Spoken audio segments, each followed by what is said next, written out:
Alright guys, today is the day after Chapter 14, The Believer, launched, and while it didn't give us any saving of Grogu or an assault on the Moff's light cruiser, it did give us some truly special character development of Djarin, the Mandalorian, and that's what I really wanted to touch on here in this video. So most reviews may go over the episode and break it all down, but this is going to be a short but insightful look into what the episode did for our favorite shiny Mandalorian, and I'll tell you what guys, it did a lot. So let's get into it, but first I want to say a huge thanks to those of you who have subbed to the channel, and also if you're new, do give this video a listen and do consider doing the same. More Star Wars content is coming on the regular and has been, but without anything further, let's dive into it. The character development of the Mandalorian in Chapter 15, The Believer. And if you haven't watched the episode yet, you should do so now. This video might make more sense for you if you do. So in order to get to the location of Moff Gideon's light cruiser, Din asked Marshal Cara Dune to get out a guy named Mayfeld on work release from the New Republic prison he serves at. You'll remember Mayfeld from Season 1. As she does, this eventually sends Din, Cara herself, Mayfeld, Boba Fett, and Fennec on a journey to a new jungle world. A place they can find an eternally connected Imperial terminal, a computer that Mayfeld, an ex-Imperial sharpshooter, says is critical to the task of finding them off ship. So jump ahead some, and the way to get into the facility and access the terminal is by jacking a transport tank. These things are huge, and we do go Old West train high style here. It's awesome. The whole jumping on top, going to the front, taking out the soldiers that are conducting it, and then driving on to the objective. But there is one more key thing. In order to get to the job and get it done and eventually save little Grogu, the Mandalorian cannot walk in wearing his beautiful Beskar. No. He has to improvise by taking out these transport drivers, so he and Mayfeld can wear their suits and helms, going in under disguise. Now, there is this talk that Mayfeld and Mando have while driving the transport to the Imperial refinery, and I do have to say it is one of the best talks we've had in the show yet, maybe in all of Star Wars, and I do sincerely mean that. So right off the bat, Mayfeld looks over to Din and asks him how it feels to be out of the Beskar, because at this point they've changed into the trooper outfits. You know, Din didn't seem too fond of it, but he was willing to do it, which brings Mayfeld's next point up, and it's that Din is clearly willing to bend his rules and the Death Watch creed in order to get things done when times get hairy. This is beyond true. You guys know it, I know it. I mean, just look at him. Grogu, who means the galaxy to him, is in danger, and he does begin to flex those rules some. He took off his Beskar to impersonate an Imperial and get into this base. Would Din of Season 1 do this? Probably not, but now he is. So the relations between he and Grogu are so immense now, and as I said in past videos, it's a fully fledged father-son or son and father deal now. We got a big sign of that in the start of the last chapter, Chapter 14. And, you know, the whole first opening scene is spent with Din working through his emotions to remind Grogu that they have to part eventually so he can go to the Jedi, and Din can go back to bounty hunter life, I guess. You know, and that's clearly heartbreaking to Din beneath the stoic visage of his helm.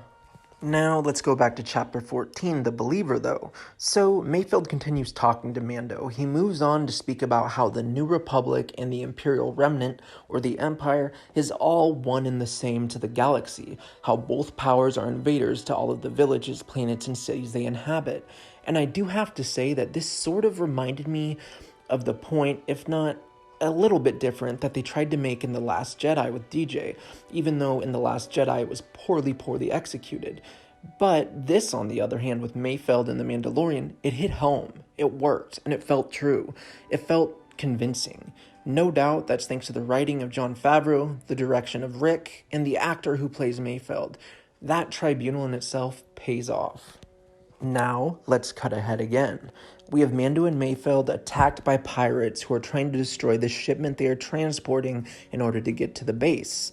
What they are transporting is a thing called Rhydonium. It was used in Operation Cinder, one of Emperor Palpatine's contingency plans after he died, as seen in Battlefront 2, the more recent one.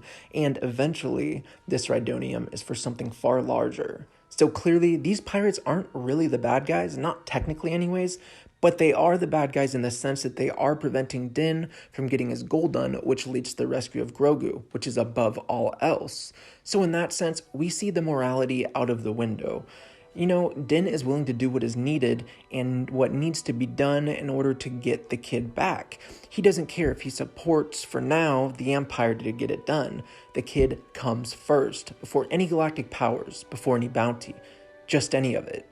That shows here, and in a great way, it shows us that in another way, how he's just willing to do whatever it takes. I felt that. I think you guys felt that too. It played off well.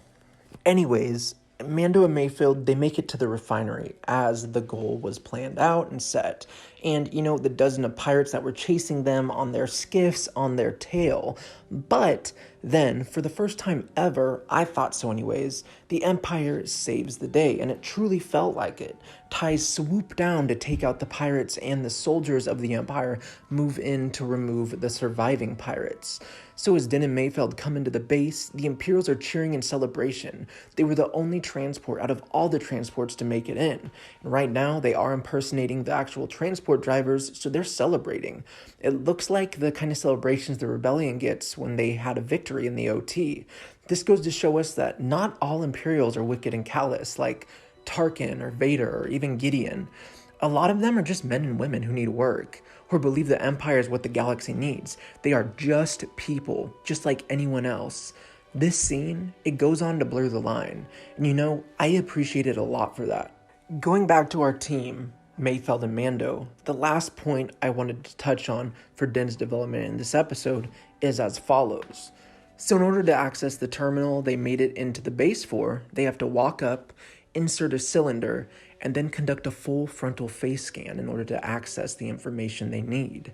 So Mayfeld, he goes in, he walks up to try, only to turn around as he spies and spots one of his former commanding officers. It totally trips him out. He nudges Mando to abort the mission, but as we're learning, as we already know, Din isn't one to drop his cargo at first sight of an Imperial cruiser. And yes, if you got that reference, good for you. Anyways, he doesn't do that here either. Din actually walks in himself. He goes to the terminal and he actually removes his helmet when he realizes the scanner absolutely requires it. And from there, we have many more minutes of Din without it, his face exposed, his creed broken. This in itself, fantastic development. Before we had him in all other episodes, he wouldn't budge on this. As he said, no living thing can see him without it. He held to that for a very long time. But now with Grogu in dear trouble and potentially set to be killed in the name of dark science, he begins to turn from the creed. He flexes even more here. So as Din is dealing with the terminal, and then with the Imperial officer for the next several minutes who approaches him, we just see how awkward it is for Din to not have his helmet of Beskar on. He clearly feels strange. He definitely feels exposed. He's naked. And I have to say that Pedro Pascal, he pulls this off wonderfully. From jittering eyes, which aren't sure where to look or how to stay still, to the lack of eye contact with others, even just the general nervousness. This is a newness to him, to the character of Mando. There's nothing strong to stand behind like he usually has with his Beskar. This is actual growth, and it's in the name of rescue and fatherly love and connection, some of the deeper roots of what Star Wars is all about. Family, even if it's not blood family. Now, last but not least, I do want to say something that I've been thinking for a while.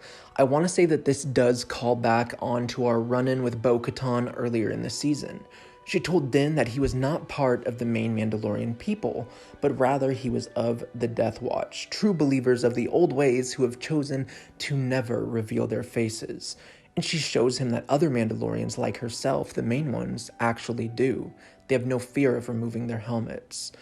And so from the moment we got that scene, I have personally felt a face reveal, a long-lasting one coming. Perhaps even a future where he's more comfortable conforming to the ways of the main Mandalorians, just like Bo-Katan. It paid off here in many ways, and we got to see Din Djarin grow in 40-ish minutes that I think none of us were expecting for this episode. Like I said, it paid off and it felt amazing to see and experience. This sort of stuff gives me such high faith in this show, and it tells me that, be it the finale or season 3 or even beyond that things are only going to grow far more rich, diverse, and deep as we dive further into our favorite galaxy far, far away with this son of the Death Watch. So everybody, what did you guys think about the episode this week? Did you like the character development in the episode as much as me? And how about when you saw those stormtroopers and the others Imperials cheering? Was it all unexpectedly wonderful for you too? Did it blur the lines for you? I think it really helps remind me what I love about this world of Star Wars, how much faith I have in the minds behind the show. Just, it makes me want more. So, no matter what, whether it's about that or other thoughts on the episode, or maybe even the future, what you think's gonna happen in the finale, let me know in the comments below, and feel free to subscribe or toss a like if you enjoyed the video.